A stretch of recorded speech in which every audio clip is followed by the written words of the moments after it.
Part 1, The Day the Battles Ceased. The world stopped bleeding on a Tuesday. Lieutenant Thorne Everett crouched in the muddy trench, finger tensed on the trigger of his pulse rifle, waiting for the next wave of enemy forces. The Eastern Front had been hell for the past 18 months, constant artillery, drones buzzing overhead like metallic mosquitoes, and the perpetual fear that the next breath might be your last. But then something impossible happened. The explosions stopped. The sky, perpetually filled with smoke and fire, grew still. The enemy's autocannons, which had been firing relentlessly just moments before, fell silent. Even the tactical comms channel, usually filled with frantic orders and desperate cries for medical support, went quiet. "What's happening?" whispered Private Farrell beside him, her face streaked with dirt and sweat. "Is it a trap?" Thorne raised his head cautiously above the trench line. Across the blackened no-man's land between their forces and the coalition troops, he could see soldiers on the other side similarly perplexed, lifting their heads in confusion. For 31 years, the global resource war had consumed the planet, but in this moment, combat had simply stopped. "Command, this is Echo 7, Thorne spoke into his comm unit. "We're seeing a cessation of hostilities. Please advise." Only static answered him. Back at Central Command, 1,000 kilometers away, General Octavia Walsh stood frozen before the massive holographic display that showed every active combat zone on the planet. One by one, the red conflict indicators were winking out, replaced by flashing yellow question marks. "Get me explanations now," she barked, watching as her staff frantically worked their consoles. Was this our doing? A new weapon system? Colonel Patel approached, his face ashen. "General, it's not just our sectors. The entire global battle space has gone quiet simultaneously. Coalition forces, our troops, independent militias, everyone has stopped firing." "That's impossible," Octavia muttered, but the evidence was undeniable. 31 years of uninterrupted global conflict, and suddenly, every gun had fallen silent. "There's more," Patel continued, his voice dropping. "We're receiving reports that soldiers on both sides are disengaging. Not just ceasing fire, but actively laying down weapons. Nobody can explain why." Before Octavia could respond, the central screen flickered. A simple text message appeared, broadcasting on every frequency, in every language. "It ends now." The signature below contained only coordinates and a name, Engineer Nikolai Voss. In a bunker beneath the ruins of what had once been Oslo, Dr. Imogen Fletcher reviewed the data for the 5th time, unable to believe what she was seeing. As lead neuroscientist for the Western Alliance's Cognitive Warfare Division, she had spent her career developing weapons that attacked the enemy's will to fight. But this was different. "These brainwave patterns are impossible," she muttered to her assistant. "It's as if the neural pathways associated with aggressive intent have been temporarily suppressed across the entire population." On her screen, global EEG data collected from neural implants showed a simultaneous shift in brain activity among soldiers worldwide. Something, or someone, had flipped a switch in the collective human consciousness. "Could it be the Harmony Project?" her assistant asked nervously. Imogen frowned. The Harmony Project had been theoretical, a hypothetical device that could modulate human aggression on a massive scale. It had been deemed impossible, requiring technology decades beyond their current capabilities and an energy source that didn't exist. "That project was shut down years ago," she replied. "The power requirements alone would be..." An alert flashed on her screen. A file had appeared in her secure database, sent from an unknown source. The timestamp indicated it had been recorded 6 hours before the ceasefire. When she opened it, Engineer Nikolai Voss's face filled her screen. He looked exhausted, with deep shadows under his eyes and a gauntness to his features that suggested he hadn't slept in days. Behind him, a massive machine hummed, pulsing with blue-white energy. "If you're watching this, Dr. Fletcher, then it worked," he said, his voice barely above a whisper. "The Harmony Core is active. I've initiated the pacification wave. Imogen gasped. Voss had been one of the original architects of the Harmony Project before disappearing 3 years ago. Everyone had assumed he'd been killed in a coalition raid. The calculations were correct, he continued. Human aggression can be damped across the entire species, but there's a cost. He coughed, and Imogen noticed a trickle of blood at the corner of his mouth. The core requires a living human consciousness to stabilize the field. A willing sacrifice to maintain the peace. He smiled sadly. I've integrated my own consciousness into the system. As long as I remain connected, the war cannot continue. The neural inhibitors will prevent anyone from harming another human being. Back on the front lines, Thorne watched in astonishment as soldiers from both sides emerged from their positions. There was no aggression, no fear, just confusion and a strange sense of clarity, as if awakening from a long nightmare. A coalition officer approached, her weapon slung over her shoulder. "Lieutenant," she said, extending her hand. First Lieutenant Dahlia Reese, Coalition 7th Division. Thorne hesitated, then shook her hand. Lieutenant Thorne Everett, Western Alliance. "I don't understand what's happening," Dahlia said, "but I don't want to fight anymore." "None of us do." As the sun set over the battlefield, former enemies sat together, sharing rations and stories. The war that had consumed a generation seemed suddenly distant, like a fevered dream fading in the morning light. In her laboratory, Imogen watched the final moments of Voss's message with tears in her eyes. "The field will hold as long as my mind remains integrated with the core," he explained. "Years, perhaps decades. But nothing lasts forever. The coordinates I've sent will lead you to the facility. When the time comes, someone else will need to take my place." His eyes, though tired, burned with conviction. One mind to save billions. It was the only way. The screen went dark, leaving Imogen staring at her reflection. The war had stopped because one man had found a way to make it impossible for humanity to continue killing itself, by sacrificing his own humanity in the process. Outside her window, people were emerging from shelters, looking up at clear skies unmarred by drone swarms or missile contrails for the first time in decades. Peace had arrived, not through treaties or victory, but through one engineer's extraordinary sacrifice. And somewhere, deep beneath the earth at the coordinates Voss had provided, a machine hummed with the consciousness of the man who had ended the war, maintaining a fragile peace with every moment of his endless vigil. Part 2, The Discovery. Dr. Marcus Holloway had once been called brilliant, innovative, even visionary. Now, as he crawled through the maintenance tunnels of Luna Base Horizon with plasma burns across his back, he was just desperate.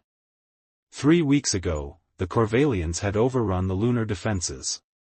While other scientists had evacuated, Marcus had hidden in the sealed quantum physics lab. He'd been close, so close, to understanding the Corvallian hive mind. Too close to leave. "Worth it," he muttered, clutching the prototype device to his chest as he reached the emergency communication relay. His hands trembled as he connected power to the transmitter. If the Corvallians detected the signal, they'd find him within minutes. But his discovery was too important. It had cost him everything, his team, his safety, perhaps his sanity. The fate of humanity depended on what he'd learned. The blood-curdling screech of Corvallian hunters echoed through the ventilation system. They were getting closer. Admiral Takahashi's weathered face remained impassive as he reviewed Marcus's data on the secure terminal. The Fleet Command bunker, buried 3 kilometers beneath what remained of the Rocky Mountains, buzzed with frantic activity as humanity prepared for its final stand. Fiona stood at rigid attention, watching the Admiral's eyes scan the technical diagrams. Beside her, Major Darius Westbrook maintained perfect stillness, his scarred face revealing nothing of his thoughts. "You believe this will work?" Admiral Takahashi finally asked, looking up from the screen. Dr. Holloway was the foremost expert on Corvallian neural patterns, Fiona replied.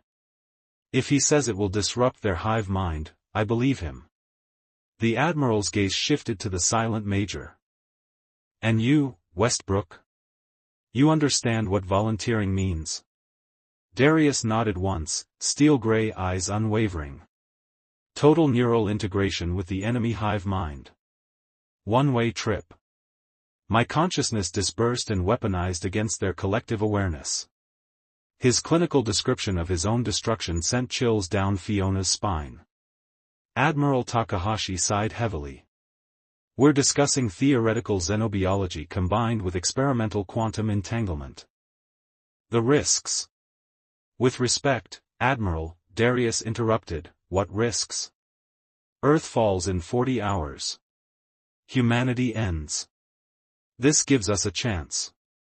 The bunker lights flickered as another orbital bombardment struck the surface far above them. The Admiral's expression hardened as he made his decision. Commence Operation Silent Shield, he ordered. Commander Reeves, you'll oversee the mission. Pull whatever resources you need. 8 hours later, Fiona stood in the hardened laboratory that had been hastily converted to recreate Marcus's work. Dr. Eleanor Winters, Earth's leading quantum physicist, examined the prototype device with barely contained excitement. It's ingenious, she breathed, her fingers hovering over the crystalline core. Holloway used modified Corvallian neural tissue as a conduit for the resonance wave. The biological component integrates with the carrier's consciousness while the quantum field generator amplifies it to reach the entire hive. In English, Dr. Darius said, arms crossed as he watched from the doorway. Eleanor glanced up. It's like a virus. Once activated, you become a virus that infects their entire network simultaneously. Your mind becomes the delivery system and the weapon. And what happens to the Major's consciousness? Fiona asked the question that had been haunting her. Eleanor hesitated.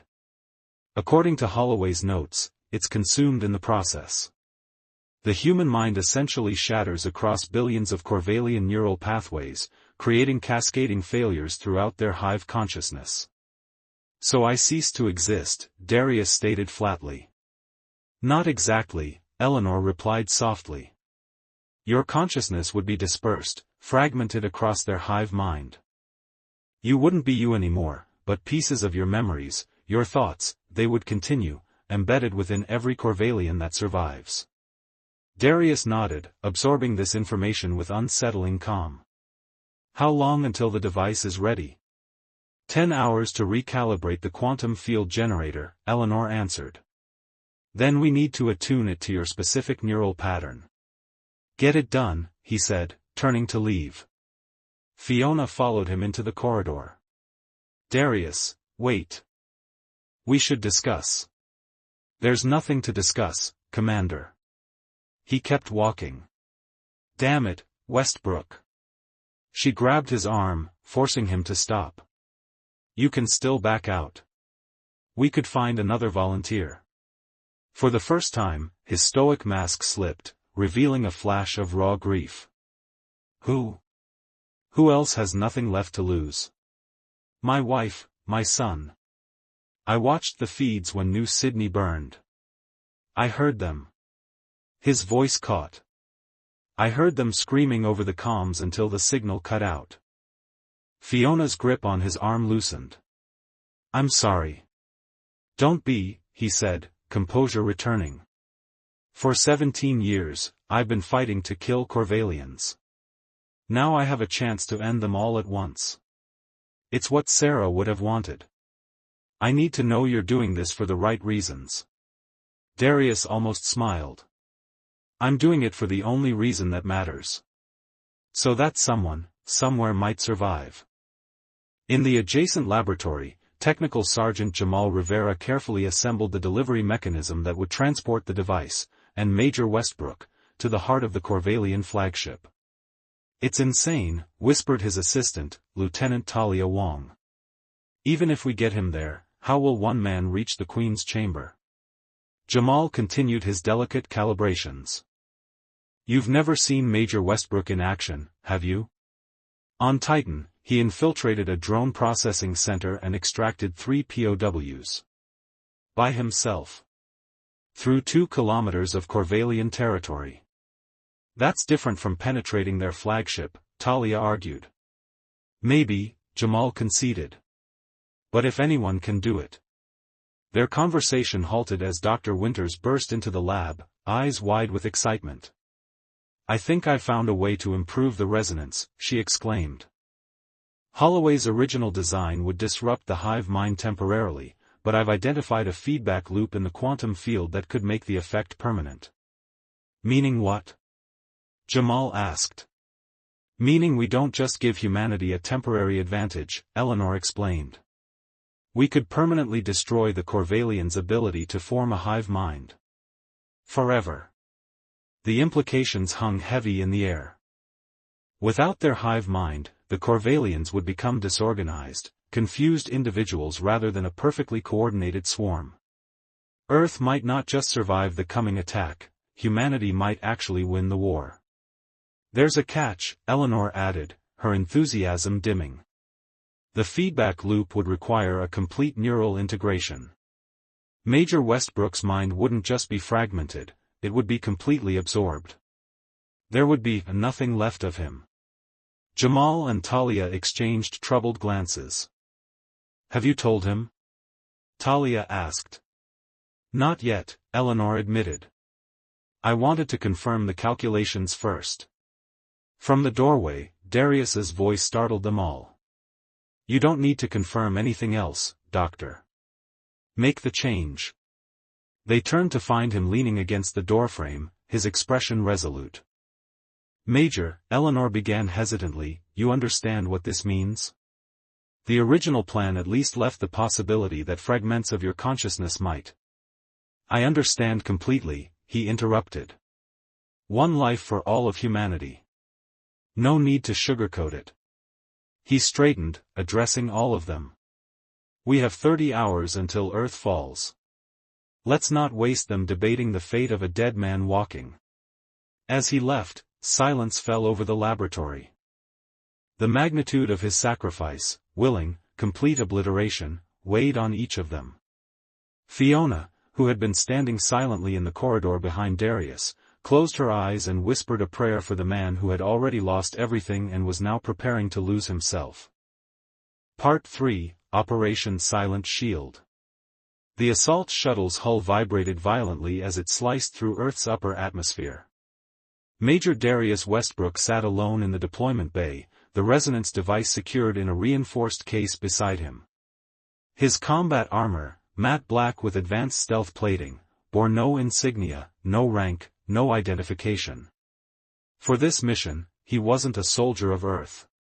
He was simply the delivery system for humanity's last hope. 5 minutes to exosphere breach, announced the pilot, Lieutenant Nadia Petrov, her voice tight with tension. Corvallian patrols are heavy but distracted. The diversionary attack on their southern flank is drawing their attention. Darius acknowledged with a simple tap on his comm unit. Words felt unnecessary now. In the past 24 hours, he'd said everything that needed saying. He'd recorded his final message for the historical archives, had accepted the personal thanks of Admiral Takahashi, and had endured Commander Reeves' poorly masked grief during the mission briefing. Now there was only the mission. The objective. The end. He checked the neural interface at the base of his skull one final time. Dar.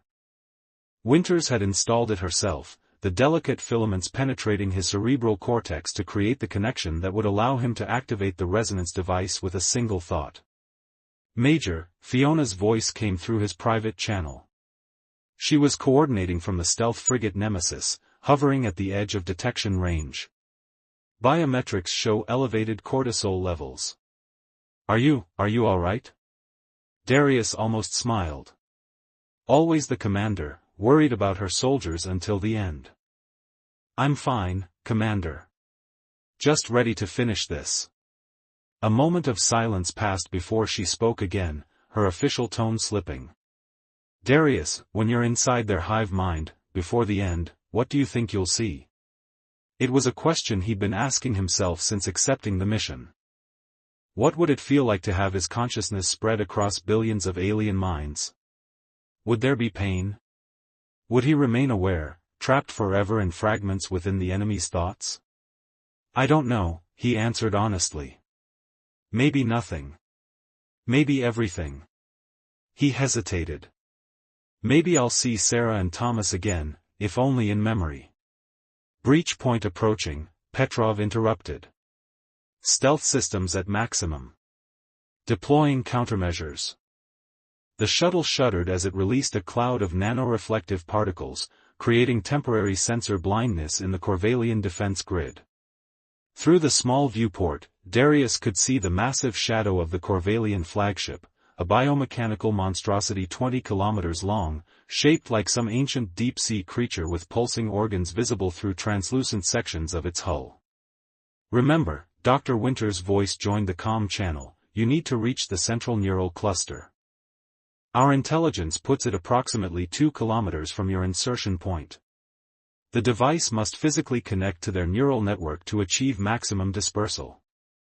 Copy that, Darius replied, securing the final straps on his equipment. 2 clicks through hostile territory. Walk in the park. Nobody laughed at his grim joke. They all knew the odds. 30 seconds to deployment, Petrov announced. Opening bay doors. May whatever gods exist watch over you, Major.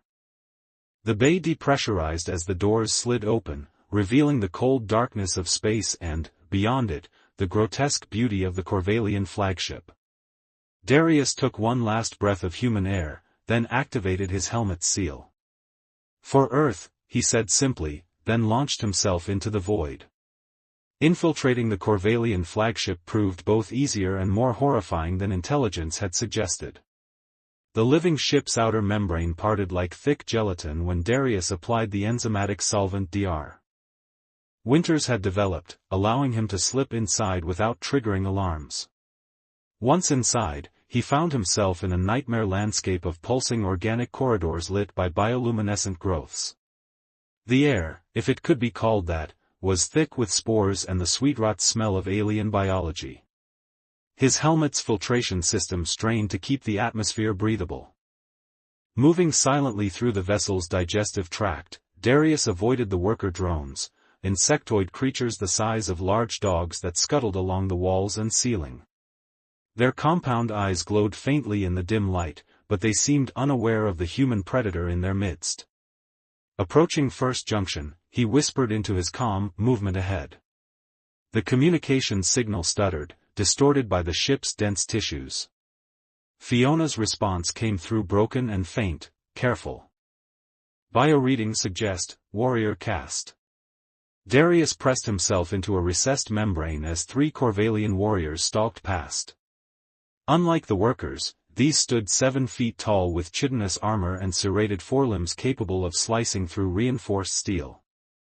Their mandibles clicked rhythmically, communicating in the hive's subvocal language. Once they passed, he consulted the biochemical tracker Dr. Winters had provided. The neural cluster's unique energy signature pulsed faintly, drawing him deeper into the living labyrinth. For 40 minutes, he advanced methodically, placing proximity mines at key junctions. Not because he expected to retreat, there would be no escape, but to ensure no one could follow him and interfere with the mission. Eventually, he reached a massive chamber where the ship's neural pathways converged. Glowing, translucent tubes filled with cloudy fluid lined the walls, pulsing with electrical activity. This was the ship's equivalent of a brain, the local hub for the wider hive mind. I've reached the target, he reported, his voice barely above a whisper. Preparing the device. Static answered him. He was too deep inside the flagship now for communications to penetrate. He was alone. With practiced efficiency, Darius removed the resonance device from its case. The crystalline core glowed faintly, responding to his proximity as the neural interface at his skull base activated. Following Dr. Winter's instructions, he placed the device against the largest neural conduit and initiated the connection sequence. Tendrils extended from the device, penetrating the organic material. The ship shuddered, as if sensing the intrusion. An alarm, a high-pitched keening that seemed to emanate from the walls themselves, began to sound. "Time to wake the neighbors," Darius muttered, drawing his sidearm as the first warrior drones burst into the chamber. He fired with deadly precision, each shot finding a vulnerable joint or sensory organ. The warriors fell, but more poured in behind them. There were too many. This had always been a one-way mission. As a barbed projectile pierced his armor and sank into his shoulder, Darius reached the final stage of the plan.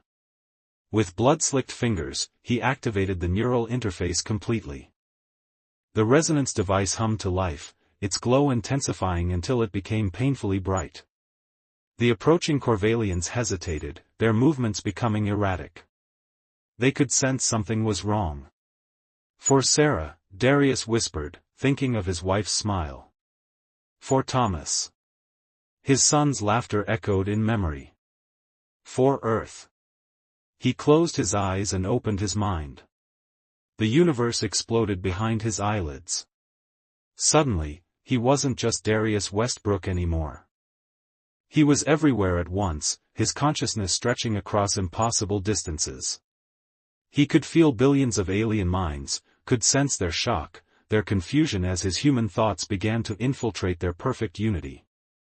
They tried to fight him, to wall off the infection spreading through their collective consciousness. But it was too late. The resonance had begun. As his awareness expanded further, fragmenting across the vast network of Corvallian minds, Darius experienced a moment of perfect clarity. He could see Earth from millions of perspectives simultaneously. Could feel the hate and fear the Corvallians harbored for humanity. Could understand why they had fought so hard to exterminate what they saw as a dangerous, unpredictable species.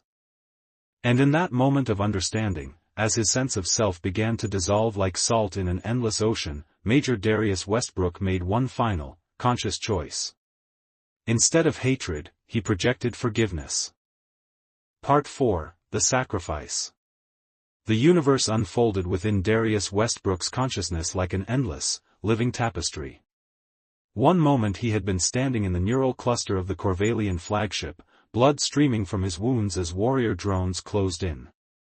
The next, he was everywhere and nowhere, his mind stretched across the stars, fragmented into billions of shards, each embedded within a single Corvallian mind.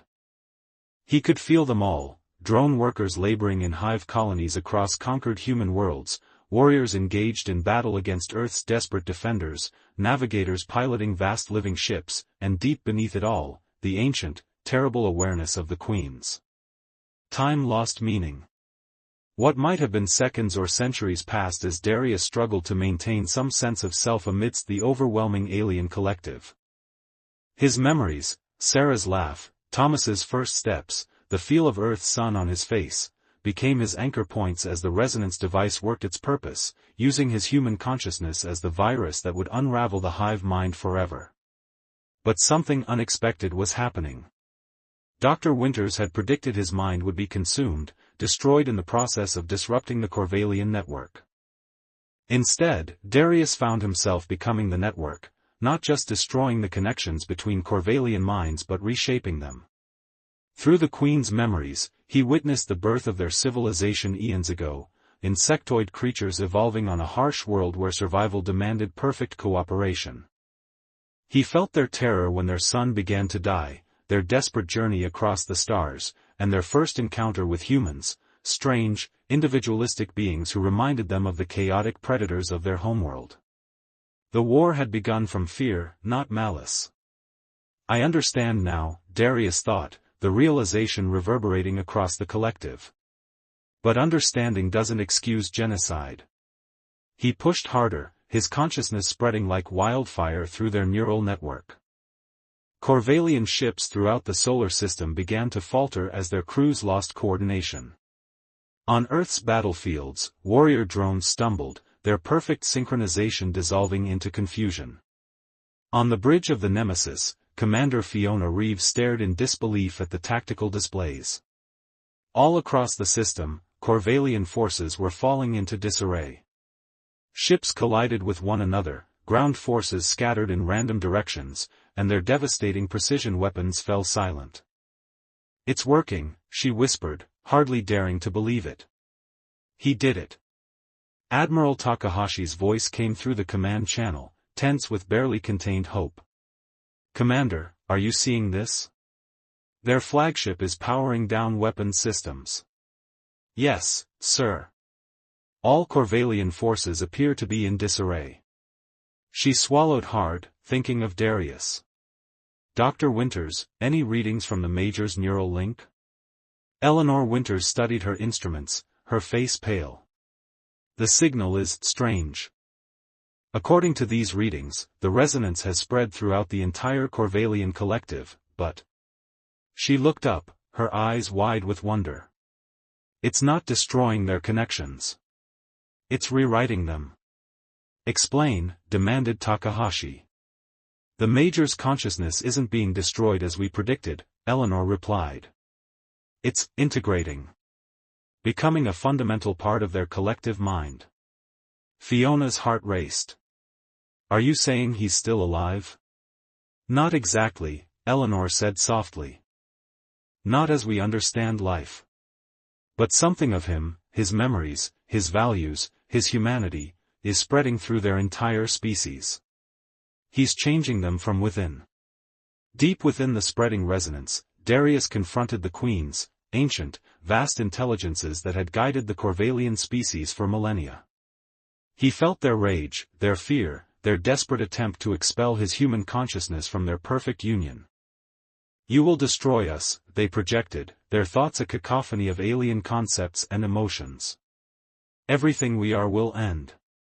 "Not destruction," Darius countered, fighting to maintain his identity against their overwhelming presence.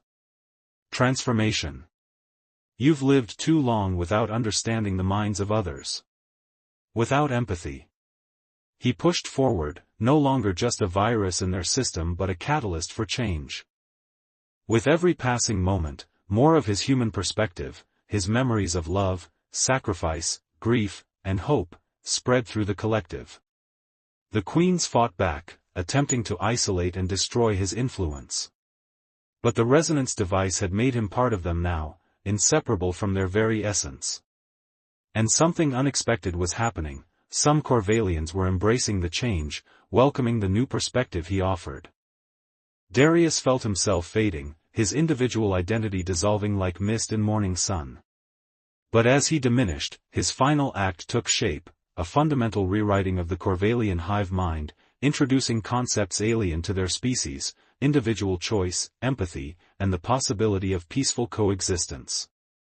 With his last coherent thought, Darius projected an image across the collective, Earth and Corval, not in conflict but in cooperation, two utterly different species finding common ground among the stars.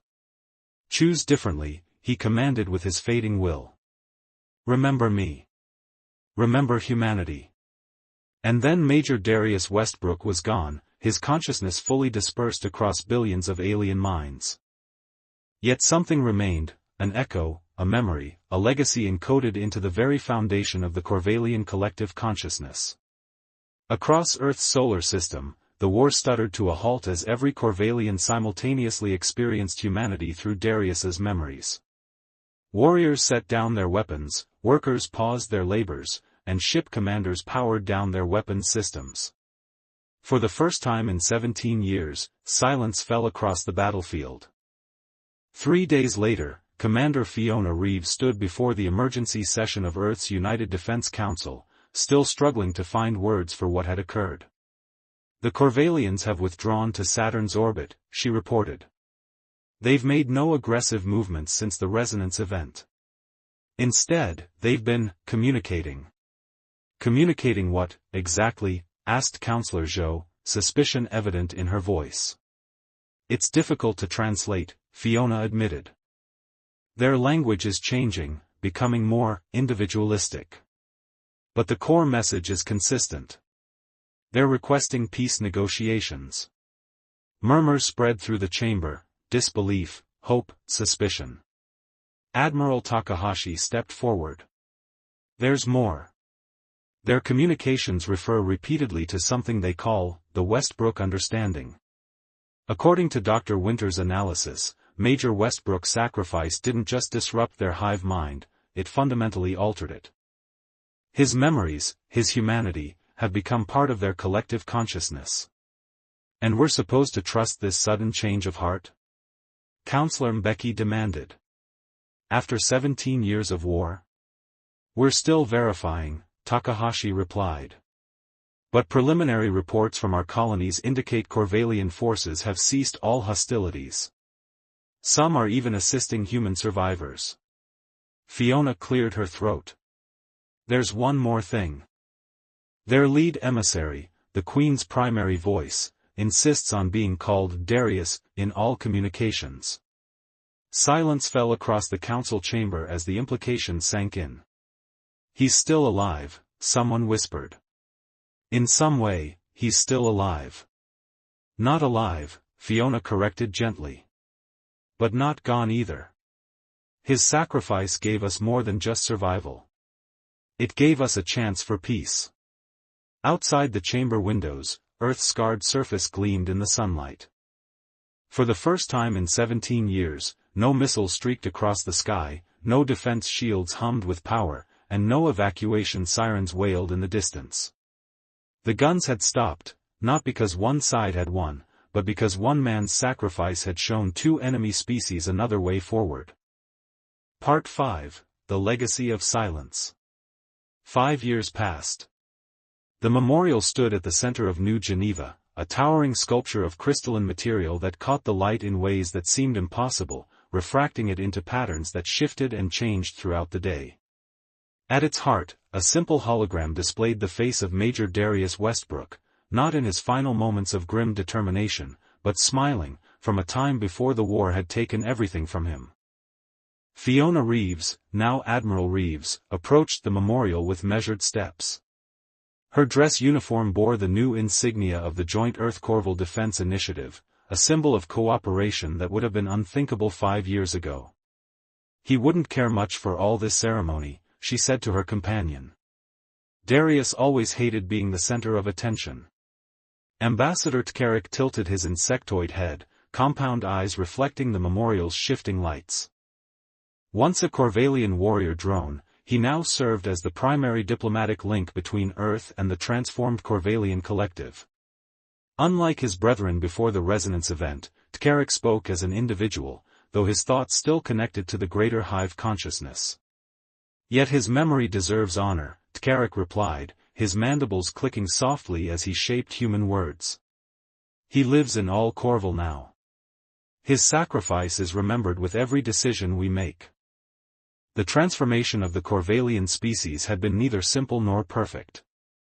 The resonance hadn't destroyed their hive mind but had fundamentally altered it, introducing human concepts of individuality, empathy, and choice into a species that had evolved without them. The result was something entirely new, a collective consciousness that valued both unity and individual perspective.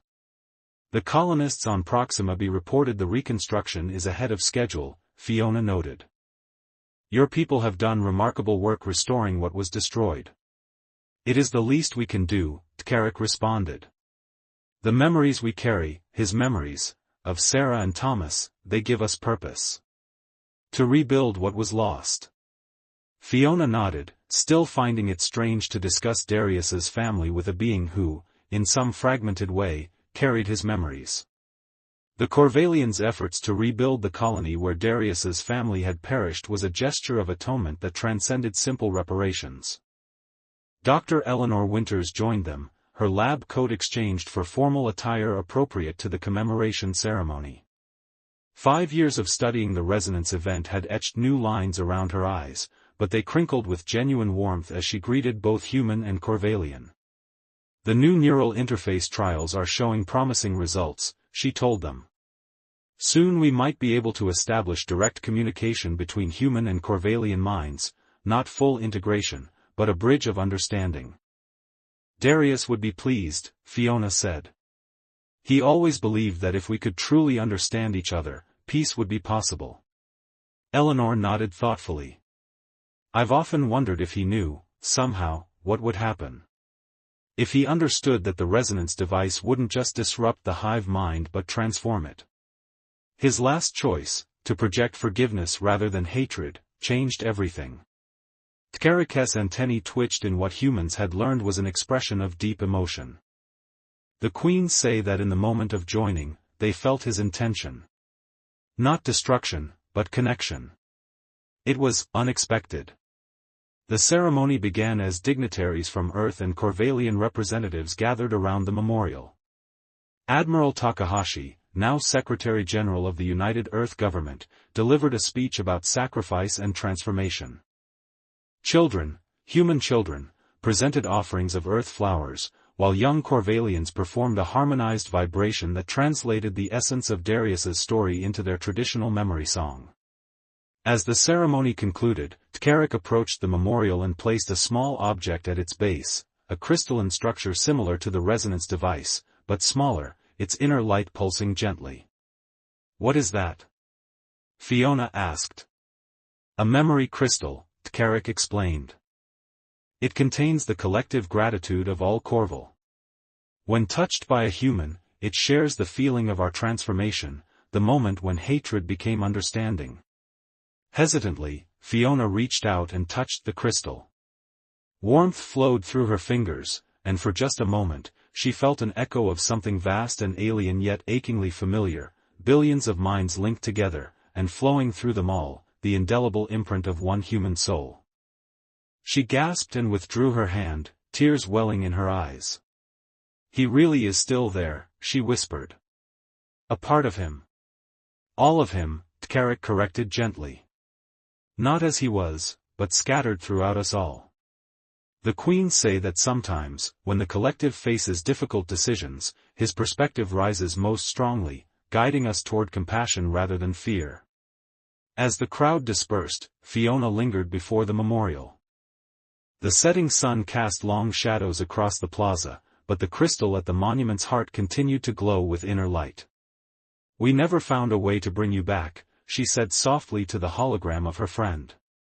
"But you found a way to remain." On the horizon, a Corvallian ship descended toward the spaceport, not a weapon of war but a transport carrying scientists and diplomats. Earth was healing.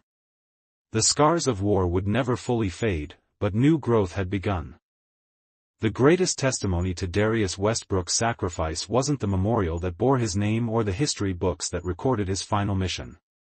It was in the silence that had fallen across battlefields, in the cooperation between species that had once sought only to destroy each other, and in the transformed consciousness of an entire alien civilization. One man had given everything, not just his life, but his very self, and in doing so, had changed the course of two species forever. The guns had stopped. And they remained silent. The end.